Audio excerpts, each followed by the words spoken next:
Okay, mayong mudto na usab kanatong tanan Luzon, Visayas, Mindanao.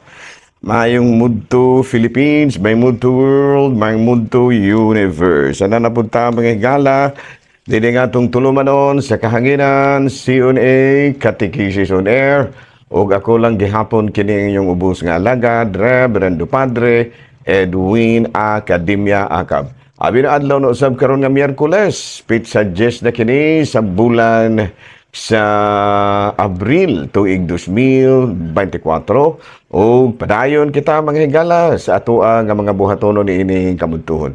Abi na ato dahil nga timbayaon og may mudto nga atong talahurong obispo no Bishop Polito B. Cortez, ang atong station manager si Father Rama Ata, ang ato apod nga station manager dito sa Actin Basay sa Sweet FM. Happy FM no. Ato gatimbayaon usab dito sa Basay sa Happy FM. Ato ang gatimbayaon si brother si brother Lugatiman no.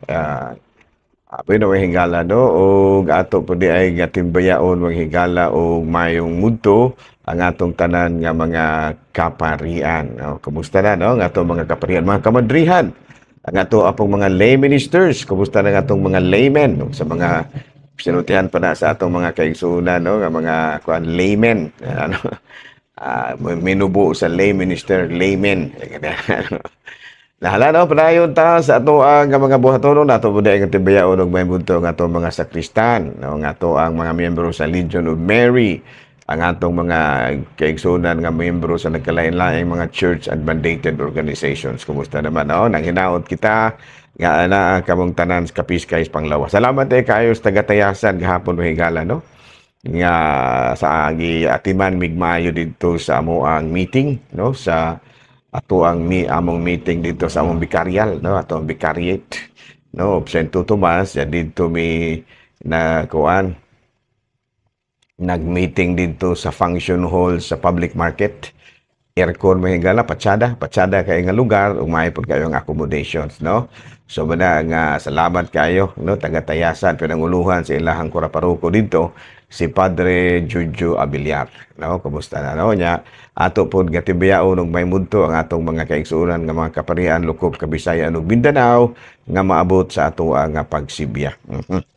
Abi na may higala, the Department of Health, no, nanawagan karon sa tanan nga mga employers nga planuhon gud nila kining gitawag sa in English og Health Risk Action Plan, no, kay medyo nag-ungaw karon mga higala sa kakuyaw ang panlawas sa ato ang mga kinibang ang ato ang mga trabahante no sa sulod ug sa gawa sa ilahang trabahoan. Kadunay uban nga nagtrabaho under the heat of the sun, ilalom gud mismo sa kainit sa adlaw nga nagitawag to ground zero ug doon na po ana sa mga building pero mao gihapon init gihapon kayo kitungod dili air condition ang trabahoan unya sirado kayo nya init po kayo ang adlaw sa tupad dakong puruhan nga dako gihapon kayong kanabitawong dako kayo og risgo nga magsakit po sab sila ning gitawag og heat stroke unya na unya ato po di ay nga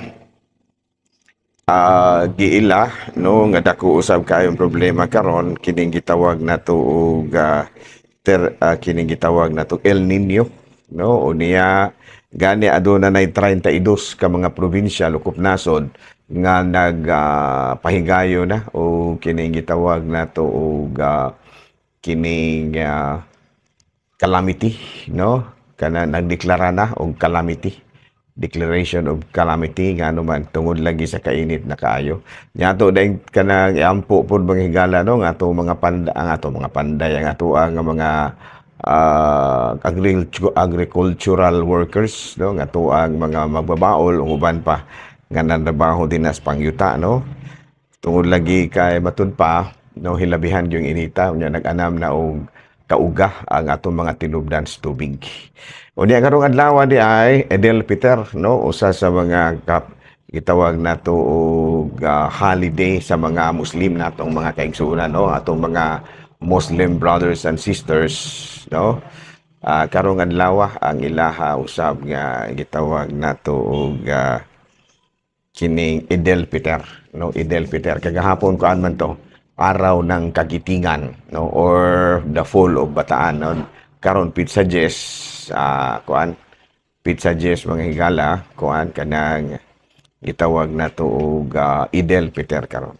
Nahala no, padayon ta sa ato ang mga buhatono ni ini kabuntuhon ari kita mahigala sa CBCP News, balitang simbahan ni ini kabuntuhon.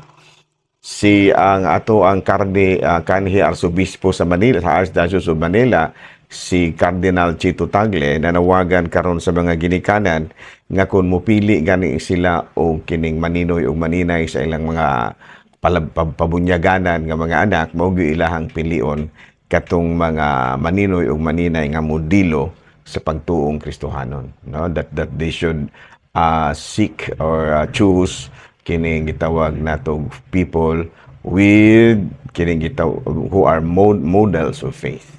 Palita mga higala gikan sa Batikan, ang Batikan ni pagawas na og bag-ong dokumento nga giuluhan og Dignitas Infinita o Infinite Dignity.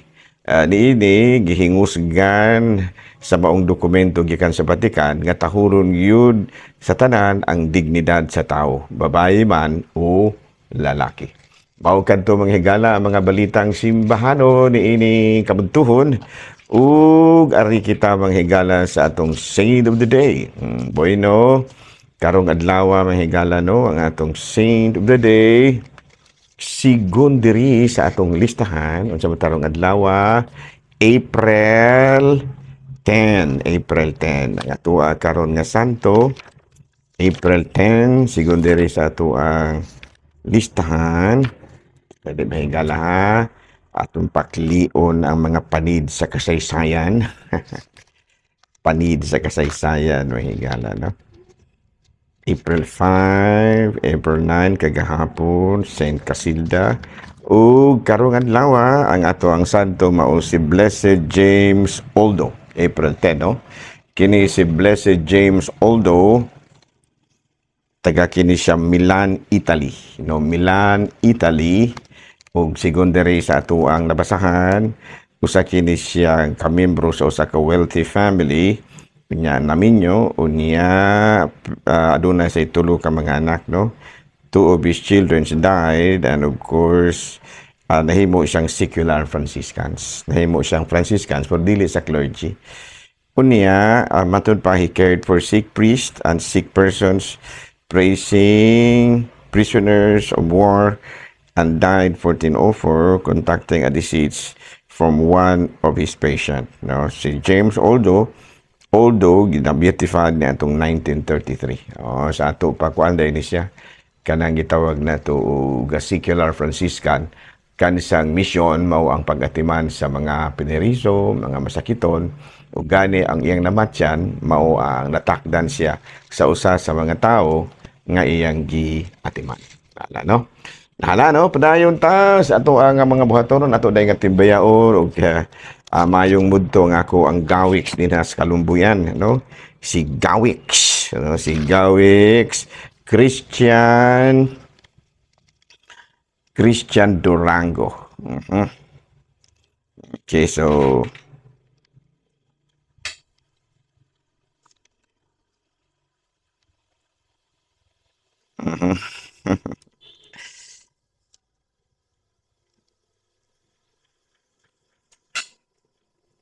nahala no, ari kita sa wala lang usa taroy kan may hingala kay wala ko kaandam sa atua nga so ato wata kaandam ayaw ko hadlok para sa paibot og tango no, mahadlok ba niya sige sige so wala lang usa kita karoy joke may hingala kay wala ko kaandam na ko dahang mga joke ini akong notebook mga karaan ni pero matud palagi medyo di na kayo siya kahaum sa panahon. No. So, dala lang sa tayo joke ha. Nahalari kita mangigala sa ato ang katikisem. Ano na sa atong katikisem mahigala. Doon ay mga pangutana diri. No? Sa paha. Abi no, kabahin kini sa kumpisal. No? Kumpisal ng bayan. Yeah. Kumpisal, ang ato karong topic kabahin sa kumpisal. Kapaja. Okay. Una nga higutan nato, makapangutan na kita, aduna bay kanang gitawag nato og psychological effect. Is there psychological effect ang kumpisal? Ba? Of course, aduna, no? Unang-una, ang usa sa mga psychological effect sa kumpisal, ang sa to kakuha, sulat-sulat diri na wala may kining adyara mahigala. Oh, kaya wala magyud sa pa ha. Ako isang pangitao ning ako.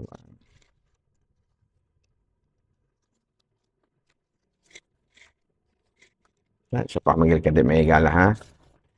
Wala man to akong gisulat-sulat diri.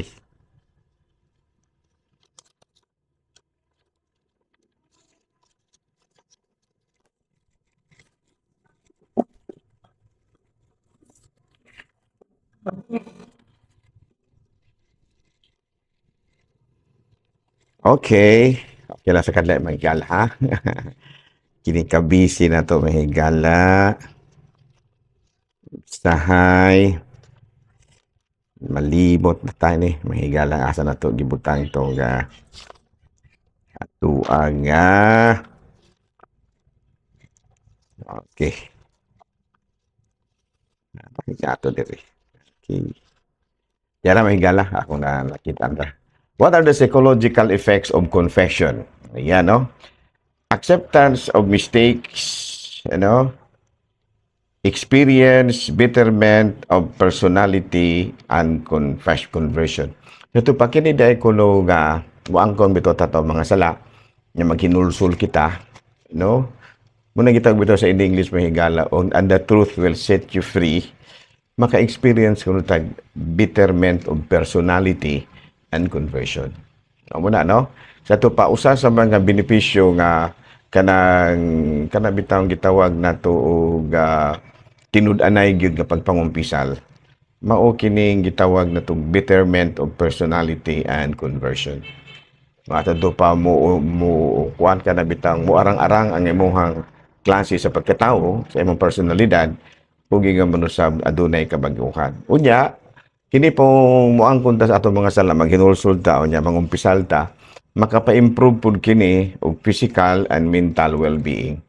Mura bang open-minded ba ka mahimo kang open-minded ni akseptar ka sa imong mga sayop and then kanang gitawag na tog maka-experience ka og physical and mental health, mental well-being. So ingon ni ana, ang mga benepisyo nga atong makuha kung kita maghinulsol sa atong mga sala, muangkon nga kita nakasala, maghinulsol sa atong mga sala, and then para ka natong Katoliko, magbago sa kinabuhi, and then mangumpisal. So, ari kita sa ato ang paghuna-huna, kabahin unsa magining kumpisal, no? If we are to look at this, kining kaksamento sa kumpisal, diha bitaw sa Biblia, no? Sa Santiago, Kapitulo 5, versikulo 16, nagkanayon dire, no? Busa, pagsugiray kamo sa inyong mga sala, kung pag-ampo alang sa usag-usa, aron kamo mga ayo. Ang pag-ampo sa tao nga matarong dakog kahimuan. No, sa to pa mismo si Santiago, usa sa mga apostol si Santiago apostol, nagtambag nga nato nga magsugiray gyud kita sa atong mga sala. No, muna nga kanatong mga Katoliko, kay kinilaging gitawag natong musugid magid lamang ta, adtot lang ta musugid sa pari. Kay ngano man, kaming mga pari aduna mi seal of confession nga usa ka mortal nga usa ka dakong sala alang kanamo kung among ipanugilon kung unsa ang gikumpisal kanamo sa amo ang mga penitents. So muna, kay kung magsugid-sugid ka ana ra po sa imong silingan, magsugid-sugid pug ka ana ra po sa imong kanang mga suod nga higala, basin unyag mag-away mo. O di ba mahubog ng imong gisuginlan basig ipanugilon unya ng imong sala. So muna nga antog ka sa pari. Kay kaming mga pari aduna may gitawag na tog balaod ana, nga kung manugilon gani mi sa kining gitawag na to og ang mga sala ninyo pwede ming ma-excommunicated.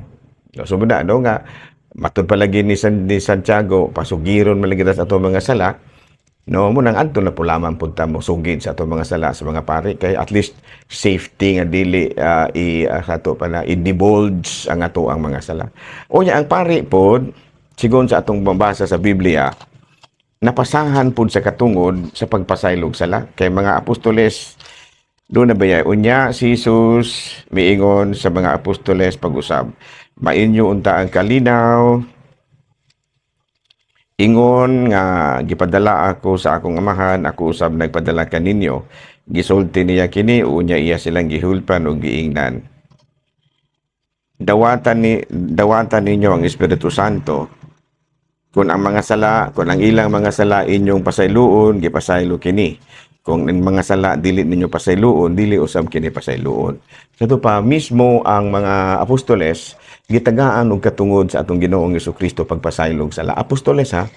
Unya kining maong katungod gipasa sa mga apostoles ngadto sa mga kaobispuhan, no? Ngadto sa mga kaobispuhan, of course gipasa ngadto sa Santo Papa. Unya ang Santo Papa may pasa pod niining maong katungod ngadto sa kaobispuhan. Unya kami pong mga pari gipasahan pod niini. No muna nga kami mga pari magpakumpisal mi makapasaylo po yung mga dili sa among kaugalingong katungod kung dili tungod sa katungod nga gihatag ni Kristo ngadto sa iyang apostoles nga gipasa ngadto sa mga Santo Papa nga gipasa sa mga obispo ug dayon diri kanamong mga kaparian kana no so ayaw kalimot ha kining kumpisal kining pagsugid sa mga sala kini bitang pag-accept nga nakasala ka doon mo accept ka o niya sa imong mga sayop o niya imong gisugilon sa usag-usa maka-experience ka og betterment of personality na unya maka-improve og physical and mental well-being so muna no nga musugid na malamang ka sa imong mga sala kay mao man lagi ka na auhag ni Santiago anto na lang sa mga kaparian nganuman tungod kay ang mga kaparian dili man jud may manugilon kuno sa inyong sala nya ikaduha kami pong mga kaparian nakaambit pod mi sa katungod ni Kristo pagpasaylog sa sala. Ano man kay ang katungod ni Kristo pagpasaylog sala gipasa man niya sa mga apostoles. Unya mga apostoles pod gipasa pod sa mga obispo, unya ang mga obispo gipasa man niya ngadto sa mga Santo Papa.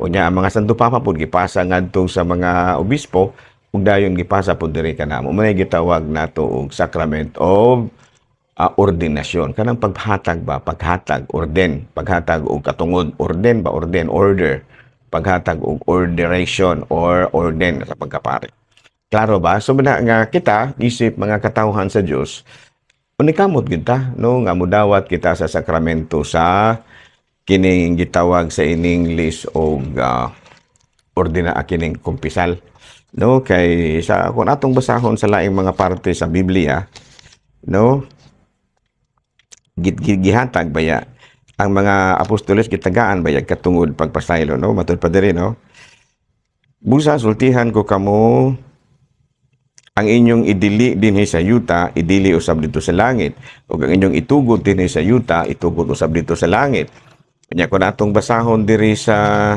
laing parte no matud pa diri no dawatan ninyo ang Espiritu Santo kung kansang mga sala nga inyong pasayloon kini kansang mga sala nga dili ninyo pasayloon dili usab kini pasayloon so muna nga isip mga katawhan sa Dios mangumpisal gid ta no dunay uban di sila mo kumpisal kay basen ko no og maulaw sila sa pari mga adto ka sa pari nga dili kanimo kaila pero nganong maulaw man mo natural lamang gyud ang makasala ta no ang importante nga niangkong kang makasala ka and then nang kidulsol ka ug nangayo ka aron napasaylo ka sa imong mga sala mangumpisal ka klaro ba sumuna no so sacrament of confession so alang na atong walay kulo kumpisal nahala mangumpisal ta kay manalamang nang aduna kitay betterment of personality and well-being o niya matud pa ang usapon sa mga epekto sa kumpisal mao kining gitawag natong physical and mental health kay para ako ba psychologically mura man jug makuha-kuhaan pod ang imuhang kanang gitawag natong kanang bitang imuhang gibati bitaw nga kasubaanan tungod sa imong sala apan knowing nga napasaylo na kini okay klaro nahala dinhi na lang una kita kutob ha kanday meron na ni Amiros Dumagite mahigala kung sa darong oras sa alas 12:30 almost 1 na kuan ka ng niya meron dire kay nag-meeting me kay kuan man ko commission head man ko mahigala no. Kuan man ko kanang commission head man ko sa Commission on Migrants and Itinerant People. So muna nga gani padayon lang ako ang mga sakop sila si Luz, sila si Yuyong, ug daghan pang uban paghatag og mga awareness seminar alang sa Commission on Migrants and Itinerant People. Okay? Daghang salamat ug maayong mudto Pilipinas.